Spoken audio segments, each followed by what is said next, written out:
Oi de novo. Boa noite. Se já fecharam, espero que não, abram de novo em Romanos, capítulo 11, dos versos 33 até o 36. E vamos tentar entender o que Paulo está dizendo aqui. Por acaso, eu quero começar com uma pergunta já. Vocês conseguem entender o que Paulo está dizendo? Porque parece que ele mudou de assunto do nada. Parece que ele agora está tratando de uma coisa que é completamente diferente daquilo que ele vem falando. E o que Paulo está dizendo, na verdade, é a conclusão de tudo aquilo que nós vimos até agora. E a gente já viu bastante coisa. Por isso, vamos lembrar. Primeiro, ele disse que a humanidade sem Deus está debaixo da ira divina. Os gentios rejeitaram a Deus e corromperam a imagem de Deus e criaram deuses, chamando eles de seus deuses. Depois ele disse que os judeus também não são isentos de culpa, porque os judeus, apesar de terem a lei, de terem a revelação de Deus, eles não cumpriam a lei como deveria, porque ninguém é capaz de cumprir a lei como deve. Então Paulo vai dizer que nesse cenário todos pecaram, sejam judeus, sejam gentios, e por isso não existe um justo sequer, não existe pessoa que mereça a salvação, não existe pessoa que esteja com saldo positivo diante de Deus. Deus não olha para alguém e fala, estou devendo para essa pessoa. Pelo contrário, todos nós estamos devendo a Deus. E antes de iniciar, como é que essa situação pode ser resolvida, Paulo vai dizer para a gente do exemplo de Abraão, que Abraão foi justificado pela fé antes da própria lei. E vemos que em Adão, todos nós nos tornamos pecadores, porque por causa do pecado de Adão, todos nós também pecamos hoje. Mas, se por um homem, por Adão, entrou o pecado no mundo, também por um homem entrou a vida no mundo, entrou a salvação no mundo. E este homem é Jesus. Então, quando Jesus entra no mundo e resgata os pecadores que são incapazes de se resgatarem, ele nos salva de graça, pela graça, mediante a fé. Porém, a graça, porque é de graça, não é desculpa para que a gente peque, como se Deus, ao nos dar esse presente, iria relevar todos os nossos pecados daí em diante. Muito pelo contrário, Paulo vai dizer que quando nós morremos para o pecado, nós então deixamos a vida do pecado. E se nós não deixamos o pecado, é porque então nós ainda não morremos para esse pecado. E a lei vai servir justamente para isso. No capítulo 7 ele vai falar que a lei vai revelar o pecado. Como é que eu sei que eu estou pecando? Ora, a Bíblia, as Escrituras dizem, isso é pecado. Quando você é confrontado com essa realidade, você já não tem mais desculpa para dizer que não sabia que tal coisa era pecado. E então, ao saber da lei e ao saber que você quer obedecer a Deus, mas que a sua carne é incapaz de obedecer a Deus, se estabelece uma luta entre carne e espírito. Paulo então vai dizer que nessa luta, nós que somos filhos de Deus, aqueles que são regenerados, aqueles que são salvos, recebem vida no Espírito para então vencer essa luta. Nada pode então nos separar do amor de Deus, porque é o próprio Deus que nos assegura, que nos garante a nossa salvação. É o próprio Deus que nos conduz em meio a essa salvação. Se a salvação não depende de nós para ser conquistada, óbvio que ela também não vai depender de nós para ser garantida, não vai depender de nós para ser mantida. Deus vai trabalhar em nossos corações e Deus vai trabalhar em nossa mente para que a gente obedeça a sua vontade, para que a gente faça a sua vontade, não como uma marionete que não tem vontades, mas de coração porque ama ao Senhor. E então, no capítulo 9, Paulo vai começar a estabelecer como fica a relação de Deus com Israel, porque se a salvação é de graça, se é Deus quem mantém a salvação, se não somos nós, e o povo judeu parece que rejeita o Salvador, então quer dizer que Deus está rejeitando o povo judeu? Quer dizer que Deus não quer mais salvar os judeus? E Paulo vai dizer, se isso fosse verdade, eu não teria sido salvo. Porque Deus, ele está preocupado em salvar os seus eleitos, tanto em Israel, quanto fora de Israel. E Paulo vai dizer que o Israel de Deus é algo muito maior do que o Israel étnico. E na verdade, o povo de Deus, ele é o Israel de Deus, e não necessariamente o Israel étnico. Lembre-se que Jesus disse que até das pedras, Deus poderia fazer descendente de Abraão. Porque o que importa não é a descendência, mas é a fé no Salvador. E então ele vai dizer que a salvação é pela fé em Cristo, disponível tanto para judeus quanto para gentios, e que o endurecimento dos judeus faz parte do plano de Deus para que essa salvação chegue até os gentios. Quando a gente olha para todo esse quebra-cabeça, de 11 capítulos, quando a gente chega então nos versos 32, vemos que Deus encerra todos na desobediência, a fim de mostrar a sua misericórdia a todos. E diante desse breve cenário, diante de todo esse resumo, diante de toda essa situação, é que Paulo declara: ó profundidade da riqueza, tanto da sabedoria como do conhecimento de Deus. Quão inexplicáveis são os seus juízos e quão insondáveis são os seus caminhos. O que Paulo está dizendo aqui, eu não consigo explicar além disso para vocês. Eu não consigo dizer mais do que isso para vocês. E mesmo que eu dissesse, vocês não entenderiam. Só nos resta nos prostrar diante da majestade, diante da grandeza, diante da soberania de Deus. Porque nós não podemos entender a forma como Deus age. Não completamente. Ele revela um pouco, é verdade, mas não completamente. Então todo mundo que tenta entender a Deus, explicar a Deus nos mínimos detalhes, essa pessoa ou desiste e abandona a fé porque vê que é impossível, ou ela fica incapaz de perceber que Deus é muito maior do que nós podemos pensar. Então, pegando todo esse cenário, eu separei 3 partes aqui da nossa mensagem. E a primeira parte diz que Deus, ele é inexplicável. E é isso que Paulo está falando aqui. Deus vê, Deus planeja, Deus faz as coisas de uma forma que nós não podemos imaginar, de que nós não podemos sonhar com essas formas. O que eu quero dizer? Quero dizer que muitas vezes, na maioria das vezes, o agir de Deus é completamente diferente do que aquilo que nós esperamos. Foi isso que aconteceu no tempo que Jesus veio à Terra. Os fariseus estavam esperando um tipo de Messias. Os saduceus estavam esperando um tipo de Messias. Os zelotes, outro. Os essênios, outro. Cada um estava esperando um Messias que ia atender às suas expectativas de salvação.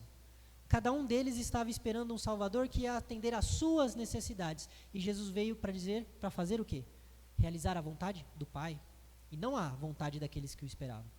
E porque as pessoas estavam esperando tanto receber aquilo que elas queriam, elas não perceberam, quando Jesus veio, que ele era o Messias. Que a expectativa que ele veio cumprir não era deles, mas era do Pai. E aí a gente às vezes se pergunta, por que é que Deus me salvou? Vocês já se pararam para perguntar? Por que eu? Por que Deus me salvou? O que Deus viu em mim? Porque eu não sei vocês, mas eu toda vez que penso nisso, eu imagino que existem pessoas muito melhores para Deus escolher.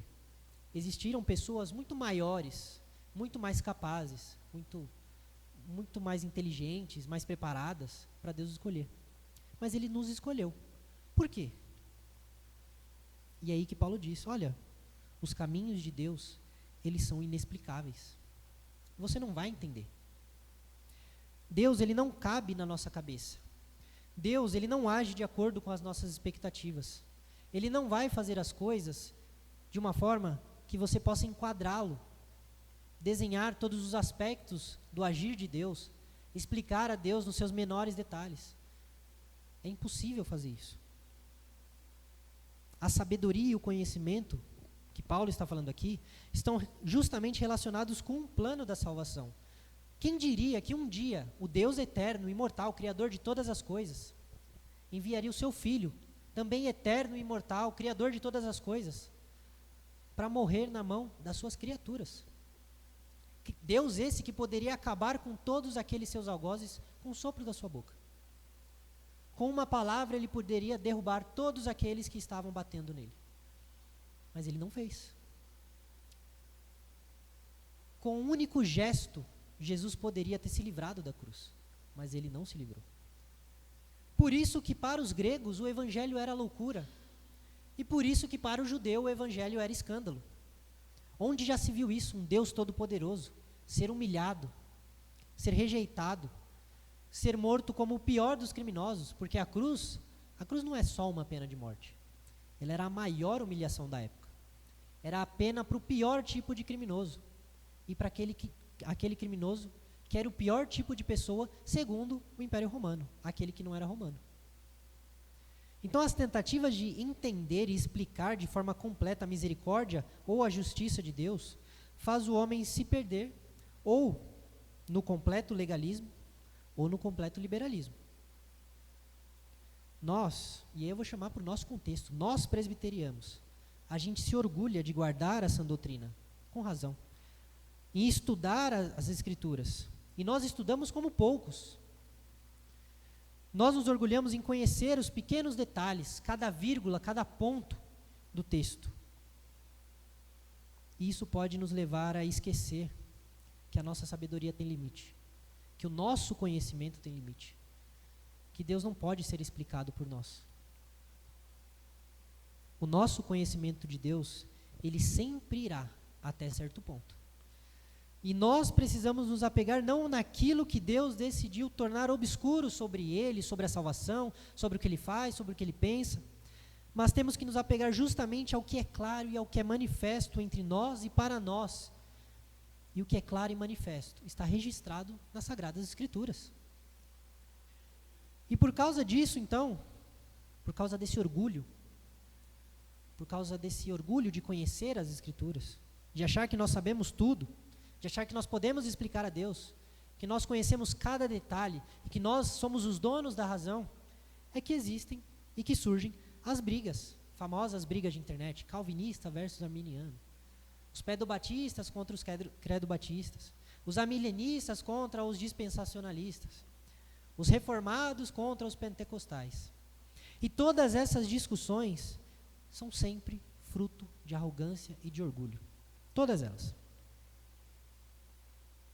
As doutrinas, como Trindade, a divindade de Jesus, e tudo aquilo que você encontra no credo apostólico, todas essas verdades, elas estão manifestas claramente nas Escrituras. Elas estão tão claras que você não pode dizer que você não as vê. Alguns tentam dizer que elas não estão lá, mas elas estão claramente lá. Mas muitas outras coisas não estão claras nas Escrituras.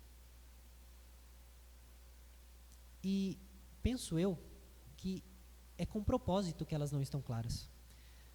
Porque Deus deseja que nós encontremos o equilíbrio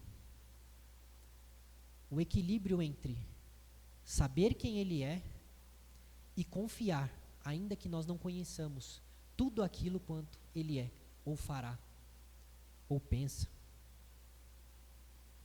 O segundo ponto do nosso texto de hoje é que Deus sabe muito mais do que todos nós. Muitos vão cair no erro de querer explicar Deus, como eu disse. E Deus, Ele muitas vezes é levado como alguém que precisa ser defendido por algumas pessoas. Muitas pessoas querem ser advogados de Deus. Querem explicar para os outros por que Deus faz o que faz. Porque de repente elas estão debatendo com um incrédulo, com alguém de outra religião, ou até mesmo com um ateu, e elas querem defender a honra de Deus. Só que Deus não precisa ser defendido dessa forma. Porque eu te pergunto, como é que você vai defender o Senhor dessa forma, se você não conhece a mente dele, na sua completude? Você pode falar aquilo que está claro. De novo, você pode pregar o Evangelho. Você pode defender o Evangelho. Mas há um limite. Paulo vai dizer que quem conheceu a mente do Senhor, quem foi que precisou dar um conselho para que Deus, então, fizesse algo? Houve alguma vez em que Deus foi realizar alguma coisa, aí ele olhou o pastor Gerson e falou, então Gerson, o que você acha? Faço ou não faço? Dependendo do que você responder, Deus não precisa do nosso conselho. Deus não precisa que a gente diga a Ele o que Ele deve ou não deve fazer. Jó tentou dar conselhos a Deus. A gente muito fala, né, da paciência de Jó, mas o que Jó mais fez foi resmungar. Foi dizer, como eu queria que Deus não tivesse me feito nascer. Porque eu não mereço isso. Porque isso que Deus está fazendo é injusto. Porque eu nunca cometi mal nenhum. Jó não tinha entendido ainda que Deus não precisa da permissão dele.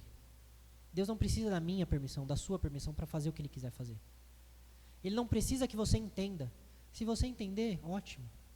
Se você não quiser entender, o azar é seu. Existe um texto que todos nós deveríamos guardar na nossa mente, quase como um mantra, algo que você bate e pronto, você lembra desse texto, que é o famoso texto de Deuteronômio 29, 29. Esse texto vai te mostrar aonde está o seu lugar, até onde você deve ir. Quem quiser, por curiosidade, abrir, em Deuteronômio 29, 29, diz o seguinte: as coisas encobertas pertencem ao Senhor. Aquilo que Deus não te revelou, aquilo que não está na sua palavra, não é para você saber. Elas pertencem a Deus, não cabe a você. E isso é um exercício de humildade. Porém, as coisas reveladas a nós, essa pertencem a nós. E não só a nós e aos nossos filhos, para que sempre cumpramos todas as palavras dessa lei. Ou seja, Deus não é um Deus que está oculto, como os gnósticos criam nisso. Deus não é um Deus que se esconde para que cada um adivinhe. E quem chegar mais perto, ganha o bilhete premiado. Deus, Ele se revela a nós. Mas não por completo. Porque nós não temos a capacidade de entender Deus por completo. Por isso, as coisas que nós não sabemos, precisamos da humildade e admitir que nós nunca saberemos, ou se soubermos, será apenas na sua volta. Mas aquilo que nós sabemos, nós devemos guardar com firmeza, e não só para nós, mas transmitir isso geração após geração, porque isso serve para que nós cumpramos a lei e vivamos segundo a vontade de Deus. Então nós somos muitas vezes desafiados a permanecer na nossa pequenez, na nossa insignificância. Para mim é um pouco mais fácil, porque eu já estou acostumado a ter baixa estatura, né? Para alguns já é um pouco mais difícil. Se vê, nossa, eu sou tão pequeno, eu sou tão frágil. Mas você se acostuma. Chega uma hora que você fala, não tem para onde correr. É isso mesmo. E esse é o nosso lugar. Quantas vezes já te ocorreu fazer aquele plano em que você pensa todas as possibilidades, você pensa cada uma das variáveis? Isso geralmente acontece quando a gente quer viajar, né? Você planeja todos os destinos, a roupa, as comidas, os lugares, o que você vai fazer, o que você vai deixar de fazer. E aí quando você vai sai tudo do plano. Aquele lugar que você queria ir estava fechado. Ao horário que você ia pegar o transporte, atrasa o transporte, você não consegue pegar naquele horário. A pia de onde você ia lavar as suas coisas, ela quebra e você não consegue mais. E você percebe que nada do que você planejou adiantou. Nada do que você pensou em fazer vai sair do jeito que você pensou. Muitas vezes nós somos incapazes sequer de planejar a curto prazo. E isso acontece porque nós não temos como controlar aquilo que é externo a nós.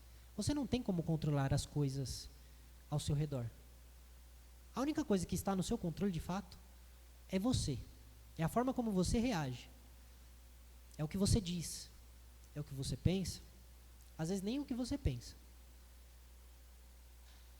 Fora isso, o mundo, ele está cheio de possibilidades e variáveis que nós nunca vamos poder controlar. E tudo isso serve para que a gente se lembre.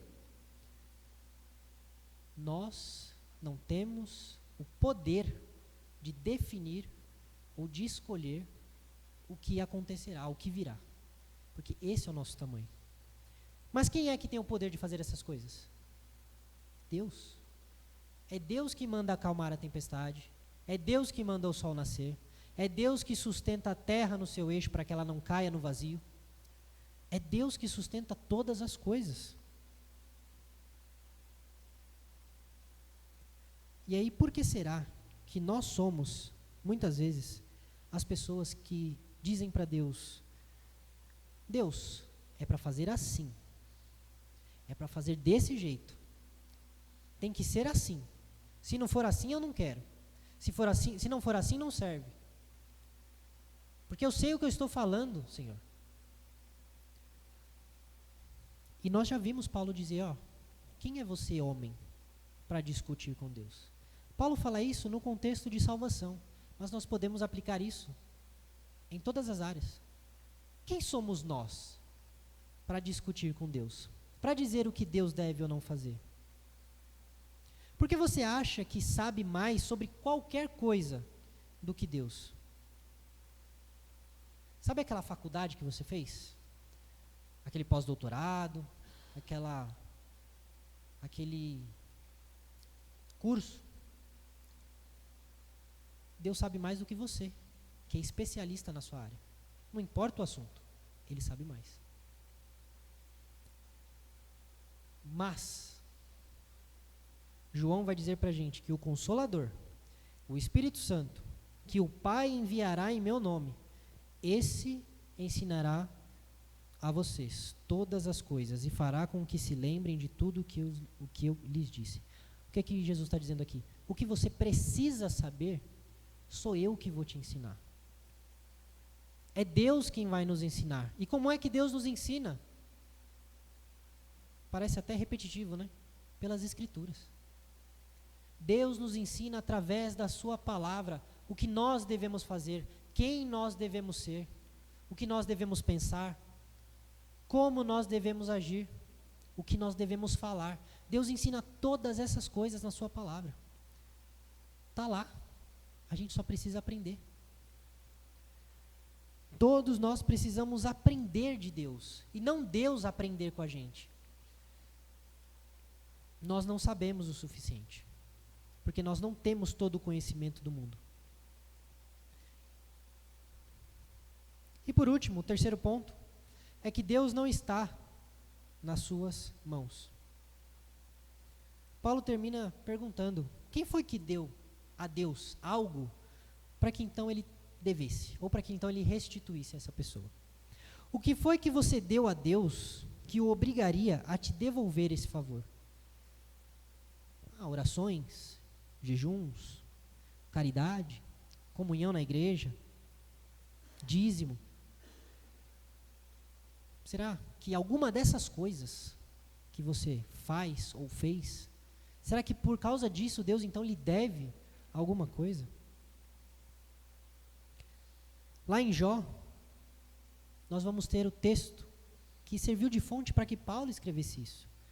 Jó, aliás, Deus vai falar para Jó, quem primeiro deu algo a mim para que eu tenha que retribuir-lhe? Pois o que está debaixo de todos os céus é meu. Ele está dizendo para Jó, Jó, tudo isso que você tem e que você perdeu, era meu já. Eu lhe dei para que você usufruísse, para que você cuidasse, mas aquilo era meu.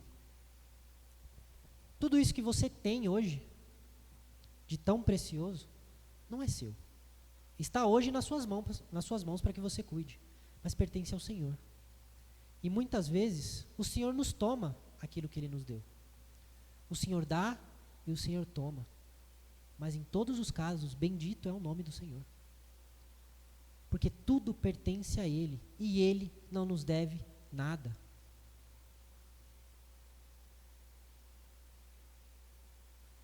Quando a gente olha por esse cenário, a gente percebe que então, somos nós que devemos a Deus.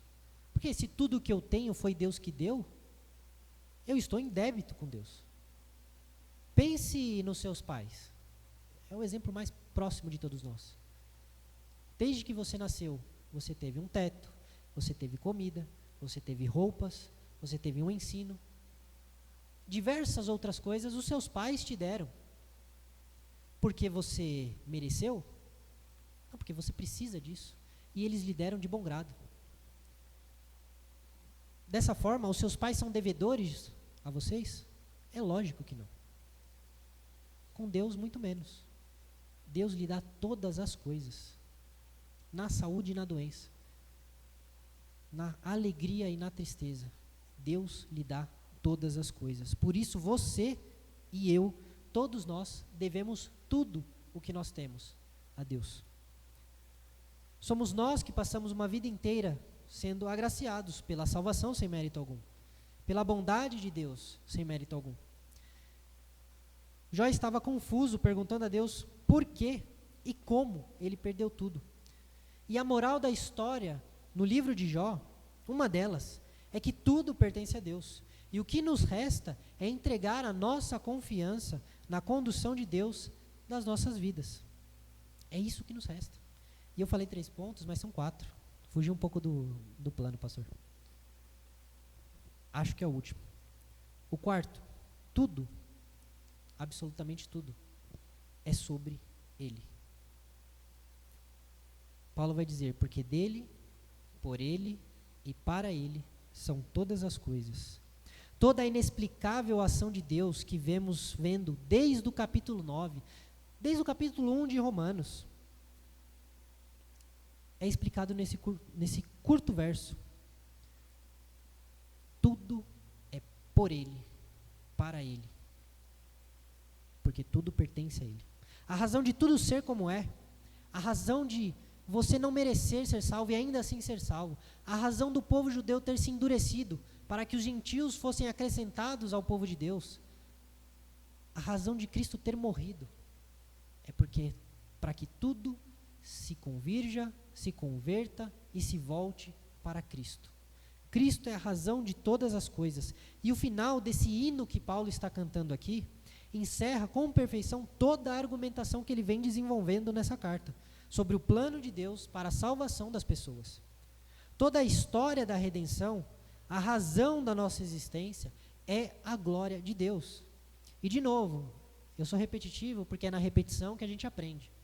Vocês lembram de novo qual é a pergunta número 1 do nosso catecismo? Qual é o fim principal e supremo do homem? Para que nós existimos? Qual é a razão da nossa vida? Por que Deus nos criou? Por que nós estamos aqui? Qual é a resposta? Quem lembra? Glorificar a Deus e desfrutá-lo para sempre. Glorificar a Deus e se alegrar nele para sempre. O catecismo já começa com a pergunta mais importante das nossas vidas. Ele dá a resposta para o seu dilema mais profundo. Por que é que você existe? Qual é a razão da sua vida?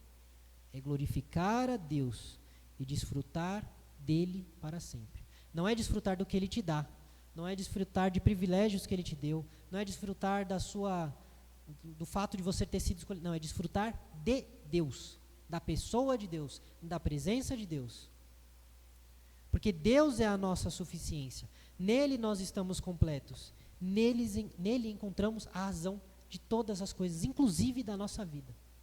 Então eu quero entender o que Paulo está dizendo para mim nesses 11 capítulos. Ele está dizendo que tudo isso que aconteceu, toda a raça humana perdida em pecado, toda a corrupção do gênero humano, todo o pecado nesse mundo, e então depois, a vinda de Cristo, a morte de Cristo, a sua ressurreição, o endurecimento do povo de Israel, tudo isso aconteceu para quê?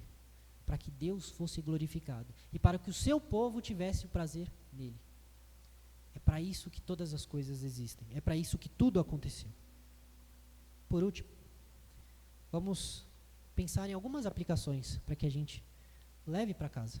A primeira, que é de propósito que nós somos incapazes de explicar e conhecer a Deus de forma exaustiva. Deus faz isso para que a gente confie nele, para que a gente tenha fé em Deus, para que a gente entregue a nossa vida a Deus, apesar daquilo que nós não sabemos. Porque fé é uma certeza, como diz Hebreus, daquilo que nós não vemos, e uma esperança daquilo que nós ainda não recebemos. Depende da tradução, mas é algo assim. A certeza, a fé, vou deixar bem claro o que é a fé. A porta aqui está fechada, certo? Todo mundo sabe o que tem atrás dessa parede. O que tem atrás dessa parede? O quê? Um banheiro.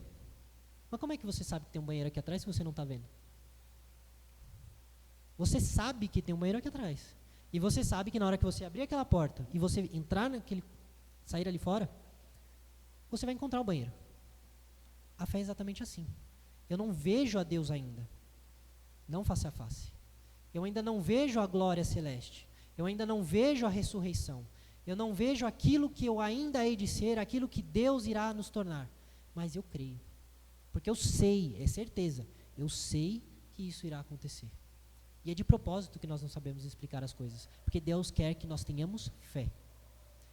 Haverá um dia que a fé não será mais necessária. Mas por enquanto, Deus exige fé de nós. Segundo, cuidado com as tentativas de tentar achar resposta sobre Deus, ou sobre tudo.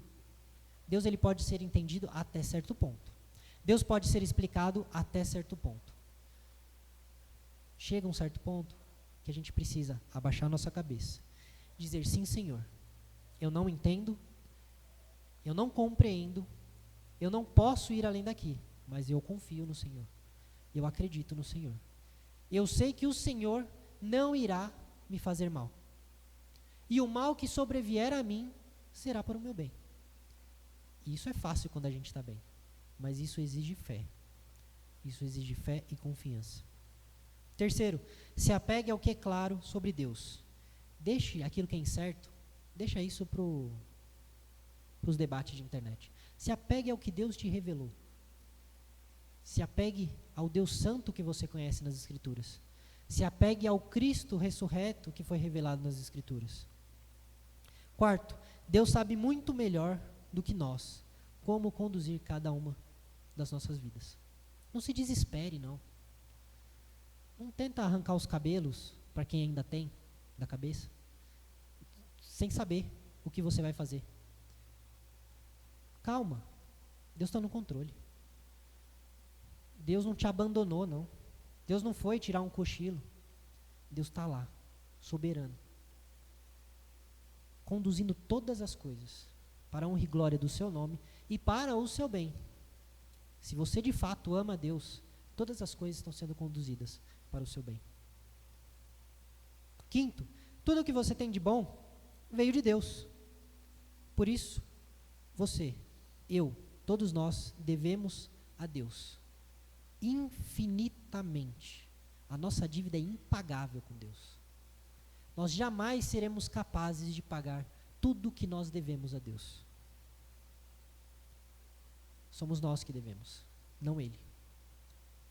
Por outro lado, a dívida que nós tínhamos, Ele pagou por nós. Então lembre-se, toda dívida é do homem para com Deus, e não de Deus para com o homem. Sexto, consagre toda a sua vida, seus planos, seus sonhos, tudo o que você tem, tudo o que você espera a Deus. Ele vai conduzir todas as coisas para a glória dele. Se Ele tiver que abrir uma porta para você, Ele vai abrir. Se Ele tiver que fechar uma porta, Ele vai fechar. Se Ele tiver que te tirar algo, Ele vai tirar. Se Ele tiver que te dar algo, Ele vai te dar. Porque todas as coisas são conduzidas por Ele. Porque todas as coisas são para Ele, por meio dEle. Para a honra e glória do nome dEle. E por último, sétimo, você existe para a glória de Deus. Não para a sua glória, não para o seu prazer. Por isso, viva de acordo com isso. Se a sua existência é para honrar a Deus, mas não só honrar e desfrutar da presença de Deus, viva de acordo. Desfrute da presença de Deus. Viva dando glórias a Deus. Que as pessoas vejam você e reconheçam a bondade e majestade de Deus na sua vida, através das suas ações, através da sua palavra, daquilo que você fala. Que as pessoas olhem para você e falem, nossa, essa pessoa é crente de verdade. Essa pessoa, de fato, é de Deus. Para que Deus seja glorificado através da sua vida. E então você possa desfrutar dele em todas as áreas da sua vida. Essa é a razão da nossa vida. Essa é a razão da nossa existência. Que Deus nos ajude, sempre, cada dia mais, a permanecer nessa certeza, entendendo que nós não podemos explicá-lo com certeza, mas nós devemos confiar em Deus e ter fé, com a certeza de que tudo coopera para o bem daqueles que amam a Deus e dos que foram chamados segundo o seu propósito. Amém?